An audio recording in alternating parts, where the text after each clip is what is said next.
Hello and welcome everybody to Mahwah's Parent Academy. This is our second Parent Academy of the year, and we're really excited to have Tony with us from Curriculum Associates. Tony is going to be talking to us a little bit tonight about what iReady is, why we use iReady in our district in Mahwah in particular, and he's going to share the parent reports with us so that we all know what to look for, because this year in Mahwah, we will be sending home parent reports 3 times a year. So we're going to send home parent reports in November, in February, and in June. And we want to be able to have this session with Tony so that you're able to read your parent reports and know exactly what to look for. If you have any questions throughout this presentation, you can put any of the questions right in the chat and I'll read them at the end. And of course, once you get your first parent report, if you have questions, you can always reach out to your classroom homeroom teacher at the K-5 level, or at the middle school, you would reach out directly to your ELA or math teacher, and they'd be able to walk you through any of the questions you might have. So before we get started tonight, I want to welcome Tony, thank him for being back. And hopefully, tonight it goes smooth. He has 2 children in the background somewhere floating around there. So we hope that they are ready for this presentation too. But Tony, thank you so much for being here, and go ahead. And if you have questions, just put them in the chat. Thank you all, and good evening. Thank you, Linda, for that, and please give me grace. It's solo parenting for this evening. My wife had to step away, so I have a 6-month-old and a 3-year-old roaming around the house somewhere. When he feels like it, he'll come and interrupt me. So, apologies in advance for that. But super excited to be here with you all. I am your educational consultant. I've been with the company for a little almost 7 years now, and I've been working with Mahwah School District going on to almost 3 years now. So we're very excited. I've got to know a lot of the leaders, got to see some of the kids work, some of the growth that they've been experiencing, especially last year with the full implementation of iReady. And I'm just super excited to now start sharing the wealth of the data and the supports that iReady has to offer to you all as stakeholders as you get to know the program a little bit more, in case you're hearing some more buzz about it from your kiddos, and then some ways that you can start monitoring their progress and successes that they are having within the system. But I just want to make sure I level set and give you a quick background of what is iReady and how does it work, what is the purpose of the program, how are our educators in the district utilizing it, and then of course we'll then jump into the parent report, which is an exciting report that allows you to get firsthand experience into just what your child is experiencing, and then how you can have meaningful conversations with the teachers on what are some actionable next steps to consider in terms of supporting them, whether it's enriching and closing some of the gaps that they might have in some of the domains. We'll go through all of that at the end of the session. All right, so just to reorient ourselves into what iReady is, in case you missed our presentation last year. iReady is essentially a K-12 universal screener. So the way that our students go through the system is they take the diagnostic 3 times a year. And you'll hear me say words like universal screener and diagnostic because we screen students exactly where they are, and then we diagnose actionable next steps of instruction to provide their teachers actionable reportings and meaningful tools for instruction that allows them to be as precise as possible with next steps of instruction for your students, that allows them to create such tremendous growth that they can then experience for the school year. So the way that the universal screener works is it adapts as your students are taking the diagnostic. Every single question that they are receiving is adaptive to how they're responding to it. So every child starts 1 grade level below, because if I'm in 4th grade, I'm assumed that I have mastered 3rd grade content coming into 4th grade. So the diagnostic will start them at that 3rd grade level, for example. And then from there, it will start advancing them up and down within the domains. We assess all 4 domains in mathematics, numbers and operations, algebraic thinking, measurement, data, and geometry, and all 6 domains in reading, mainly vocabulary and comprehension. But in the earlier grades, we focus on phonics, phonological awareness, high frequency words. But even if my kiddos are in middle school and they might have some phonics challenges, we still unpack that domain for them and give it to them if they're falling below any threshold within comprehension. So that's how the universal screener really catches all of our students within the domains. It functions exactly like this in each of those domains. So then we can have a finalized scale score point for our students, so we can start providing actual next steps for instruction. Now, what I always want to make sure that my parents know is what separates a universal screener than what we usually do in the classroom, which are your formative and summative assessments. So what does the diagnostic do? What does it not do? So it assesses students' learning needs. It will create actual reports so your teachers could use to be as strategic and meaningful as possible with their tiered interventions and supports. It will automatically assign a personalized instructional pathway, which we call My Path, that's individualized for each student based on their domain needs, whether they need enrichment or closing of some gaps in the domains. It will capture where they are in those domains of skills and start giving them digitalized, personalized instruction that is personal for them. We're going to talk about that piece in a bit. And it provides them a starting point of what learning and needs and growth that they need to experience for the year. Every child has growth measures that they need to obtain by the end of the year. One is called typical, one is called stretch. And your teacher will have conversation with you of how are they striving towards their typical growth and towards their stretch growth. Typical is the expectation that they need to grow by the end of the year because typically a child on the same placement as them is supposed to grow that much. Stretch growth, if we want to push them a little bit more, if we want to push them beyond their typical growth, we might strive for stretch, which is more of an ambitious growth measure. So that's what the screener essentially does. What doesn't it do? It doesn't give your kids grades. This isn't like a pass or fail. This isn't an A, B, C, D. How's my kid doing? Because we are not assessing them on a benchmark perspective. A benchmark is everyone tests on the same grade level standards.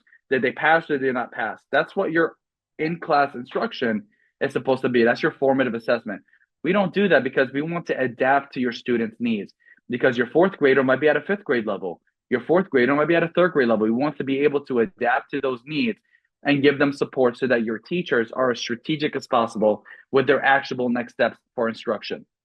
So you see me, and I've said a lot about the teacher does and the teacher does. We are not here to replace the teacher. We are here to give the teacher supports so they have the lens into what can your child do and not do from a holistic perspective in all the domains so they are as actionable as possible within their instruction. So we're not here to replace the teachers or the systems that are in place within the classrooms. And we're not here to put your students in the levels. We're not here to level them and say, this is an honor kid, this is not an honor kid. That's not what the universal screener is supposed to do. This is to diagnose what instructional next steps do they require in their domain. So we are giving your teachers a step ahead in terms of what they need to do as they are planning and lesson planning for instruction. So a quick glance into a teacher report, just for some who might be interested in what that looks like. The universal screener essentially provides teachers with two different references. One is a norm reference, one is a criterion reference. You might be familiar with norm referencing. Norm referencing is a percentile ranking. That means Linda and I are on the same grade level. We're functioning the same. We're falling in the same month in terms of academic progress. But what we have recognized in our research that although Linda and I are in the same percentile ranking because I'm comparing child to child, I have different needs in my domains than Linda does. So it's not fair for me to just say, this child was at the 26th percentile rank and this child at the 26th percentile rank. Let's put them together because they have similar needs. That's inaccurate. So we expose it a bit more with the criterion reference. A criterion reference allows us to place placement level of students of where they are within the domains of instruction. So this is what your teacher will see. They'll see phonological awareness, for example, phonics, high frequency words, vocab, complet, and informational text. And you'll see that Natalie and Michael, although they were the same percentile rank, Natalie requires more support in phonics, whereas Michael does not. Michael needs more work in comprehension or vocabulary. So those are how we differentiate the needs of your students. So we are as strategic and as surgical as possible when it comes to skills and next steps of instruction. So our teachers have a pretty good lens into what those individualized needs that my students are going to require. What comes next after that is that we empower the teachers with next steps and can-dos. What can my child do in terms of their developmental analysis? What are the next steps of instruction I need to think about in terms of creating a plan for them? And it starts giving me actionable next steps for instruction and tools that I could then download and use, whether it's on one-on-one or even small groups, if I have students that have the same criterion reference need that as another child. So it is allowing me to be as specific as possible. And I know we've been focusing a lot on NJTSS and Mahwah on a tiered support system, whether it's an intervention process to close the gap for our children or to enrich them because they're functioning above grade level. That's the beauty of a universal screener, is that we are adapting to their unique needs and not just benchmarking everybody on the same level, because not everybody is on the same level. Right? Now, with that said, the way that transfers over to you, which we're excited to showcase for you today, is the 4 family letter. Now, you don't need to go as much as in depth as what a teacher sees in terms of instructional tools and things like that. You just need to see what did my child do on a universal screener, and what do they need in terms of their diagnostic? How did they fall on their domain needs? All right, so this is just a quick sample for my demo account. What you will receive is essentially the score on the universal screener that you'll see here. You'll see what is their placement, and their placement is going to have four different placement levels for you: above grade level, at grade level, approaching grade level, or needs improvement. So you will see overall how did they place, because essentially it's weighting the domains overall on how a child could then be characterized overall how they are doing. But I want you to very much pay attention to not just the overall score of your child, but the breakdown by domains and how they might be falling. In this case here, this child had a needs improvement as an overall placement, but did not require improvement in every single domain. At numbers and operations, they're actually approaching grade 4. That's where they need to be in the beginning of the year. But they need improvement in algebra and algebraic thinking, measurement data, and geometry. So this is why I might have a conversation with my teachers like, okay, I understand numbers and operations they're approaching. They're going to be good when you're teaching them numbers and operations in your classroom in terms of your tier one instruction. But what are you doing to support them with algebra and algebraic thinking? What are some resources you can give me to continue that level of work at home? So I'm making sure that I'm working with them on measurement data or geometry or algebra and algebraic thinking. It gives you exposure into those specific needs that your child requires in those domains. So you can have those open conversations with teachers of what are you doing in the classroom to support those needs, and what can I do that you can give me resources so I can continue working on those needs that my child requires. In reading, oh, something's happening with my screen. There it is. In reading, you'll see the same thing broken down by the reading domains. All right. So there's more nuances in reading than there is in math. That's because phonological awareness, phonics, and high frequency words are foundational domains. And what I mean by foundational domains is that, especially with phonological awareness, it is not assessed beyond second grade. So you'll see things like not assessed if your child is in third grade, because there's no need to assess phonological awareness in third grade and above. It's going to require some phonics assessment only if your child is falling below in comprehension. So you'll see things like needs not assessed or surpassed level. There are specific levels that high frequency words and phonics reach for our students that are not assessed all the way to high school. Although this universal screener goes all the way to 12th grade, you don't assess phonics standards to high school. You don't assess phonics standards or high frequency words to high school. However, we do capture those students, especially if they're in 8th grade, for example, and they're having issues with comprehension. If they fall below the threshold, we will give them phonics questions, and you would see that they got assessed on phonics and there's a score there. But just difference in vocabulary here, and then you'll see here foundational domains, we have that broken down for you. What does it mean if my child is not assessed? What does it mean if they surpass the level? You might see things like max score or below max score. So that means max score is that I gave them questions on the diagnostic around phonics, for example, and they maxed it out. That means they don't require phonics questions to be asked or resources to be supported for phonics moving forward because they're at the max level of it, which is a great area of celebration.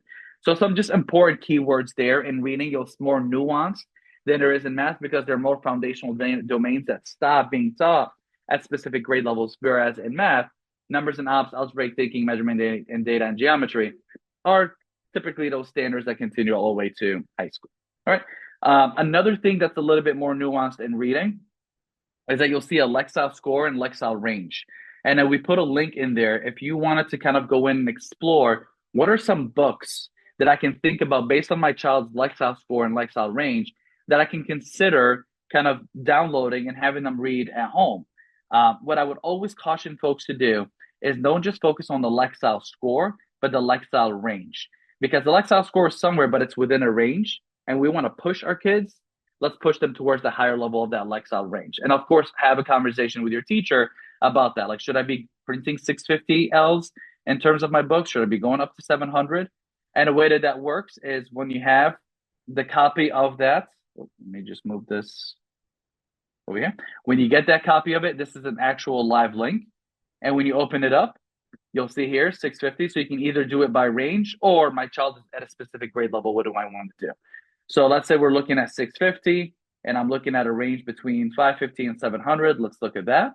And then I could then start looking at specific books within that range, and it will give me ideas of what I can then download and think about in terms of my kids reading. I can change the Lexile range.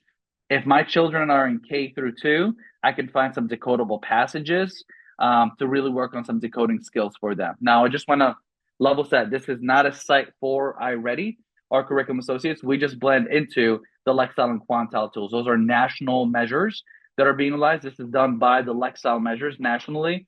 We just link into it through our Lexile scores from iReady. So we give you the Lexile scoring, but this website is not our website. So please don't reach out and say, how come you have this telephone's book in there? I don't know anything about it. It is led by the Lexile's people and their site, but we link it to give you access and some entry points into it. Right. Now, I want to finish it off with, to support your students, we work essentially in three things. We provide your teacher meaningful reportings for groupings, for supports, for prerequisites, for tier 1, tier 2, tier 3. We provide your teachers actionable lesson plans for them to work on. And then lastly is a digitalized lesson that your children engage in. I want to make sure that we're very confident. What do I mean by these digitalized lessons? We are not in the business of just putting kids behind a computer for the whole time. This is something that is the gravy on top that really supports those gaps that your kids have or enrichment that they need for a specific amount of time per week. And that is really, our research shows, 30 to 49 minutes per week per subject is where we want our students to be working on these digitalized MyPath, because we want majority of the time to be led by the teachers, to be interacting in classrooms, to be working on in small groups, on your tier 1 instruction. The digitalized MyPath lessons is just the gravy on top that helps solidifies the learning for your kids to keep moving them forward in those domains, enriching them or closing the gaps as they are needed. So I know that Dr. Bovino has basically created a system in place with the teachers in the district of where and how those small groups are going to take place in the classroom and where that personalized MyPath is taking place in those stations. So our kids are on for 10, maybe 15 minutes in their rotations, working on their digitalized lessons on a daily basis, because we want the rest of the time with the teacher, working in classroom work, working on tools that are required for them to support them in their instructional needs, not being behind a computer screen. But the great news about it is that you can check their progress on their personalized instruction. So just to level set what personalized instruction is, it's assigned to your students based on the results of the diagnostics. So you saw in those samples that I had, some kids were approaching, some kids needed improvement, in some domains they were good. The personalized instructional pathway would automatically start generating lessons based on the areas that they need improvement in. So we're working in tandem with the teacher. The teacher's doing this, the computer's doing this, so that together we're bringing the child up in those domains to support them. It is targeting their individual needs. And the way that you connect to it is not through our iReady Connect. You guys actually use ClassLink. So our children will log on through ClassLink just like they would at school. So this is a quick snippet of what your child sees when they log on to their dashboard. You don't have your own separate dashboard as a stakeholder. You just log on to your child's ClassLink. You just say, hey, log on to your ClassLink. Go to iReady in your ClassLink. Show me your dashboard. What some great things for you to kind of notice in that dashboard, and I'm going to go live into it, is you can see what lessons they're working on. You can check their progress. And at home, your kiddos might bring something like a learning game, which are math fluency game that they can be working on. So you might catch them working on those, which are interactive games for fluency. That is totally fine. The MyPath, those digitalized lessons, those we already have systems in place to be done in the classroom. So our teachers are monitoring and making sure that there's fidelity on the use of those lessons. All right, so the way that you can check the progress is on the bottom. You'll see the My Progress bar. It will show you how long your kiddos were on the computer for the week working on those lessons. How many lessons have they passed? Are they lesson streaks? Because we try to do engagement campaigns with kids. So we have like lesson streaks here for them. But you can also click on the completed work and you can see what they scored on their diagnostic and also what other skills and lessons that they have been doing and how have they been passing. All right, so how does that work? I'll go live into a student dashboard. Tell your kid, log on to ClassLink, get into iReady. This is what they will see. As soon as they go in, they'll check either math or reading. They'll see some coins here that they can cash in for like really cute, like 60-second games or change avatars. They earn coins by passing lessons. Okay, that's just our way of kind of externally motivating them. Let's say I want to go into math. This is where their MyPath then is generated. This is what they'll be working on, that digital lesson in the classroom in those small groups for that 10 to 15 minutes a day for the 30 to 49 minutes by the end of the week. What you can check is in terms of their progress, I can go in and see what is their progress? How many minutes have they done on iReady for the week? How many lessons have they passed for the year? How many lessons in a row and celebrate them? Did they have a lot of lessons as a streak? And then you can go in to see the completed work. Of course, it's sometimes my demo just gives me the little Yep, it will be there. At night, they like do the whole reset with demo accounts. So it will be right there for your completed work. And it will just show you the list of the lessons and what they scored on their demos. Under diagnostics, the learning games is going to be those math procedural games that your kiddos might come home and work on. It is not an expectation for them to work on their MyPath at home because we have systems in place for them to do at school. But the learning games, which are the procedural games, they can probably work on those at home so they can keep working on their math fluency as they're working through it, right? So nice and easy dashboard for you to kind of just monitor and go through. For your end, there's a family center all the way on the top right. In the family center, you're going to see a lot of information around iReady and what it is. You'll see it in different languages. And then you'll kind of get an understanding of what iReady is and then the supports that exist. And you'll see videos in there as well, along with FAQs and tips to help your child at home, understanding your diagnostic results and so forth. All of those are built within that family center for you that exists on that top right. Okay. My son has climbed the table now, so you can probably hear him in the background. That is pretty much it on my end. I'm going to turn it back over to Dr. Rufino Romeo to kind of close up. And what are the expectations of how are you going to get the family letters, having conversations with teachers about them, and then I will stay on for any questions that folks might have around the systems in place that we have for iReady, the personalized instruction, and even the family reports as well. Thank you so much, Tony. So again, for parents that joined us a little bit into the session, this year in Mahwah, we will be giving parent reports to everyone through the real-time parent portal. So when you log into real-time, you'll be able to see under the documents tab the actual reports that Tony was just sharing with us. So we'll be sharing those reports after the 3 diagnostics. So you'll be able to see those reports in November, in February, and in June. And we'll send home a letter, also a one call, just showing you how to log in, especially for our elementary friends who don't always go into real time. We'll give you directions on how to do that. I know our middle school parents do this a lot to check different grades and things like that. So that'll be more familiar for you. Once you have those reports, please reach out to any teacher that you would like to in terms of math or ELA scores, and they can certainly talk to you about that. At our K through 5 level, during our parent-teacher conferences in November, your teacher will be talking to you about the initial diagnostic in person. So that's a nice way for you to connect there. You don't feel like you have to reach out to them right now. You're certainly going to go over that with them in that November conference. In terms of our middle school, again, I'm going to repeat, if you have any questions or would like to know more about your child's progress with iReady, how they did on the diagnostic, how to support them at home, please reach out to any of your math teachers or your ELA or reading teachers, and they will be able to assist you and help you and work through any questions you have.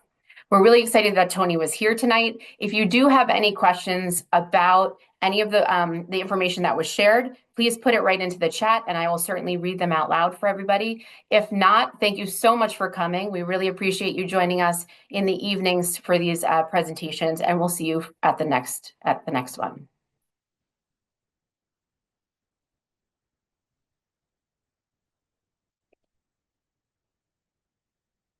Yes. Okay. So will the recording be shared?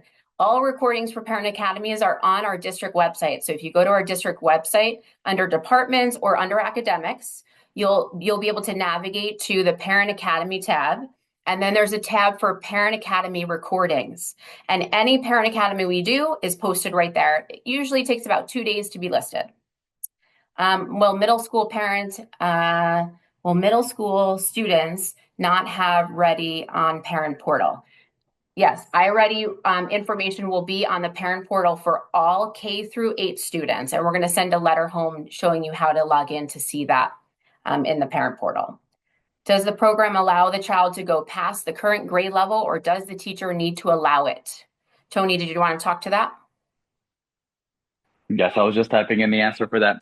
That's exactly it. So depending on the placement level of your child, if they're on grade level and working beyond it, it will continue working beyond it. If they're below grade level, needing the closing, that is the beauty of it, what a universal screener is. And diagnostic is it's going to be as precise as possible to their needs, whether it's to enrich them or to close the gap. So if they're in fourth grade, having fifth grade skills, it will continue working with them on those fifth grade skills and beyond as well. So you'll see that on the family letter and how they're going beyond those domain needs for grade level instruction. Okay. Is the material in iReady aligned with the current classroom curriculum? So curriculum is based off standards for states. And what iReady does is it really looks at the skills. So skills are always built into our standards. But in terms of are you getting results on the state standards? This is looking at skill development so that our teachers can build the skills in order that go into building those standards. So it's not going to tell you whether your NJSLA score is going to be, X percentage of passing.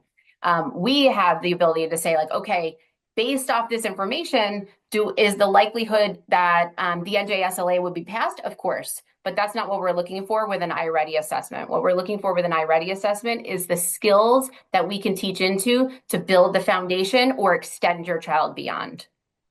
And with the teacher reports that we have, we bridge where they are with iReady to where tier one instruction, which is their classroom curriculum.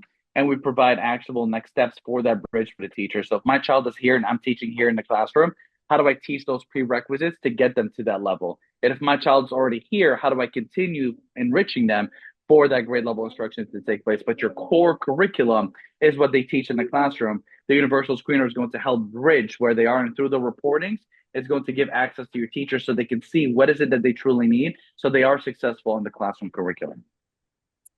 One other question is, what has been the student feedback at the different grade levels, and do they find it valuable? I know our teachers find it valuable, and the kids actually love the fluency games. So when the kids are in the MyPath and the fluency games, they have a lot of fun. And we're working with them actually at all different levels in talking about data. So this is something that would be new to kids, right? Data chats, data conversations. But this is really, it layers into children knowing where they are, what their strengths are, and what they're working on. So this is something we're working with our teachers and our students on in order to motivate them and get them excited about the work that they have accomplished and the work that they're working towards. And that's something you'll be hearing about from teachers about data conversations or data chats. And that's really just to get your child excited about what they do know and talk about their strengths and really have that growth mindset of, I can keep going. No matter where I am, I can keep going and I can keep growing. How will the teachers leverage the information, especially if the kids are at different levels? Tony, you want to talk about how teachers use all the information? Certainly. So that's really where the MTSS system really comes in. So when you're thinking about different tiered approaches, our reports tied to those different tiered approaches. So classroom instruction is essentially your tier one instruction. What we do with our reports is that we bridge into your tier one instruction, whether it's math or reading, we expose where the students are based on their prerequisite skills, and we give the teachers resources to support. If you're about to teach this in your classroom instruction, these are the prerequisites you have to cover for these kids, for these kids, for these kids to enrich them. If they already have the prerequisites, here's how you can extend them so that we can make sure that we keep pushing them forward in their tier one instruction. As we get to tier two, that's more your small groups. Instructional groupings is where it's going to come in based on domain deficiencies. Now I'm exposing specific domain deficiencies or enrichment that are required per domain that's not necessarily tied to my grade level instruction that's taking place in the classroom. Now, what do I need to do? I got to put my kids in small groups, create some instructional next steps for them through the tools of instruction that I have to work on specific foundational domains that they might require, some accelerated domains or enrichment domains that they might require. So we're being as specific as possible with our differentiation approach and enrichment approach. So we are as purposeful with our groupings from a tier two perspective. Tier three intervention, we drill down to specific skill sets of individual children to see what can they do from a developmental analysis, what are their actionable next steps of instruction that are recommended to help close their specific gaps that they have in domains or to enrich them if they're above grade level. And we create a personalized pathway of learning that the teacher could then use and do. At the same time, the digital online lessons is also working on feeding those same types of lessons from a digital perspective to the teacher. So we always approach it from an MTSS perspective of how we're really hitting on all three tiers of intervention, whether it's on grade level instruction with tier one, small group intervention with tier two, and individualized performance support for tier three intervention. Okay, and then are kids going to be taking the diagnostic 3 to 4 times a year aligned to the marking periods? No, they take it 3 times a year. They take it in the beginning of the year, the middle of the year, and the end of the year. And again, they're not aligned to marking periods because they're not indicative of grades. They're not going to give a grade on a report card. This is for our teachers and our students to understand where our kids are at different points in the year and be able to support them and push them further. Okay. And at this on the same level of the multi-universal screeners for the year, your children will have, like I mentioned, growth measures, typical and stretch growth measures. When we meet again after the second diagnostic, that same family letter will now have two graphs on it to show you where were they on the original diagnostic and where are they now on the second diagnostic. Hopefully, we've seen an increase, and then we can have a conversation at the winter diagnostic of what is a good growth versus an okay growth. For example, what should they be growing by mid-year based on their typical and stretch growth. And you can certainly have those conversations with your teachers because they see what the growth measures are for their children because they're having those data chats with them. Mhm. All right. So some thank yous coming through. Thank you everybody for being here. We do appreciate you taking the time to be here at night. We know it's a busy schedule for all of you. Thank you, Tony, again for being here.